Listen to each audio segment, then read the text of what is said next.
આંદોલન સમિતિ દ્વારા રિવર્સ દાંડી યાત્રા રદ કરીને મુખ્યમંત્રી આનંદીબહેન પટેલ સાથે બેઠક યોજવાની કરવામાં આવેલી નાટ્યાત્મક જાહેરાત પાછળ કોનું ભેજું કામ કરી ગયું તેની ચર્ચા જનસમાજમાં થઈ રહી છે। આંદોલનને કોઈપણ રીતે ઠંડુ પાડી દેવા માટે દિલ્હીથી છૂટેલા આદેશોના પગલે સરકારે એવી ગોઠવણ કરી હતી કે રિવર્સ દાંડી યાત્રાની ઘટનાને ચરમસીમા સુધી લઈ જઈને તેઓ નાટ્યાત્મક અંત લાવી દેવો। આ માટે નાણામંત્રી સૌરભ પટેલે સુરતના ઉદ્યોગપતિઓનું નાક દબાવીને આંદોલનકારીઓને મનાવ્યા હોવાનું સરકારના સૂત્રો જણાવી રહ્યા છે। સૌરભ પટેલને જવાબદારી સોંપાતા તેમણે થોડા દિવસો પહેલા નાણામંત્રીના હોદ્દાની રૂએ સુરતના પાટીદાર ઉદ્યોગપતિઓ અને મોટા બિઝનેસમેનો પર દબાણ લાવવાનું શરૂ કર્યું હતું।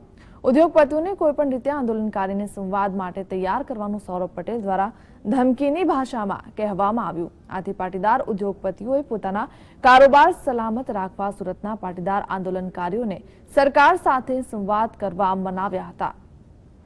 આંદોલનકારીઓએ મુખ્યમંત્રી સાથે અનામતના મુદ્દે ચર્ચા કરવાનો આગ્રહ રાખતા સૌરભ પટેલે અનામતના મુદ્દે કોઈ ચર્ચા ન કરવાનું જણાવ્યું હતું। ત્યારે આંદોલનકારીઓએ સામે પ્રશ્ન કર્યો હતો કે તો મુખ્યમંત્રી સાથે ચર્ચા શું કરવી? ત્યારે સૌરભ પટેલે અગાઉથી બનાવી રાખેલી સ્ક્રિપ્ટ મુજબ મુખ્યમંત્રી સાથે પોલીસ દમનના મુદ્દે ચર્ચા કરી દેવા જણાવ્યું હતું। પાટીદાર અનામત આંદોલનની સરકાર બહાર અને સરકારની અંદર પણ ઘેરી રાજકીય અસરો પડી હતી। ખાસ કરીને પાટીદાર સમાજમાંથી આવતા પ્રધાનોના રાજકીય અસ્તિત્વ અને સરકારમાં તેમના કદને લઈને પણ પડકારો સર્જાયા હતા। એક તરફ સમાજની લાગણી અને દબાણ, તો બીજી તરફ સરકારી પ્રતિનિધિ તરીકેની જવાબદારી। આવી સ્થિતિને લઈને ભાજપના ધારાસભ્યો જ નહીં પરંતુ પાટીદાર સમાજ સાથે જોડાયેલા પ્રધાનોની હાલત પણ કફોડી બની ગઈ હતી। આવા સંજોગોમાં નાણાપ્રધાન સૌરભભાઈ પટેલે આ સમગ્ર પ્રકરણથી પહેલેથી જ નિશ્ચિત દૂરી બનાવી રાખવાનું મુનાસિબ સમજ્યું હોય તેમ લાગી રહ્યું હતું।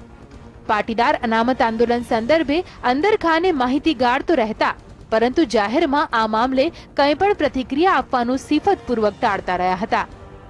એક તબક્કો તો એવો પણ આવ્યો કે જ્યારે પાટીદાર અનામત અંગેની રજૂઆતો સાંભળી સરકારમાં ભલામણ કરવા 7 પ્રધાનોની પેટા કમિટી બનાવાઈ।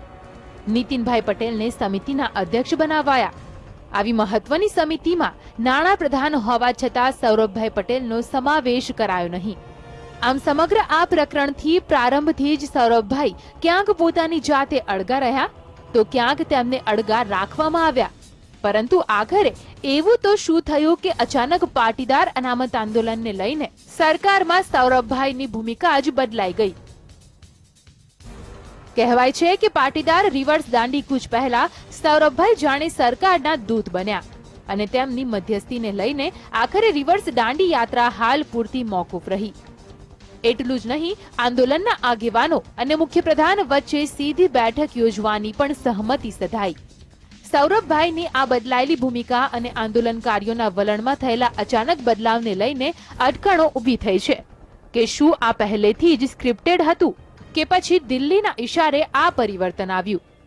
સાથે જ હવે સૌની નજર મુખ્યપ્રધાન અને પાટીદાર આગેવાનો સાથેની મળનારી બેઠક ઉપર પણ મંડાઈ છે। જો આ બેઠકમાં સમાધાન સધાય તો સરકારે જે બિન અનામતના આર્થિક રીતે નબળા વર્ગના વિદ્યાર્થીઓ અને યુવાનો માટે જે વૈકલ્પિક યોજના નક્કી કરી છે તેની જાહેરાત પણ કરી દેવામાં આવે। જો કે પાટીદાર સમાજને આરક્ષણ આપવાની માંગ પૂરી કરાવવા નીકળેલા પાટીદાર આગેવાનો બિન અનામત વર્ગની સામૂહિક યોજનાથી માની જશે કે કેમ એ પણ એક સવાલ છે। કલ્પેશ રાવલ, GSTV, ગાંધીનગર।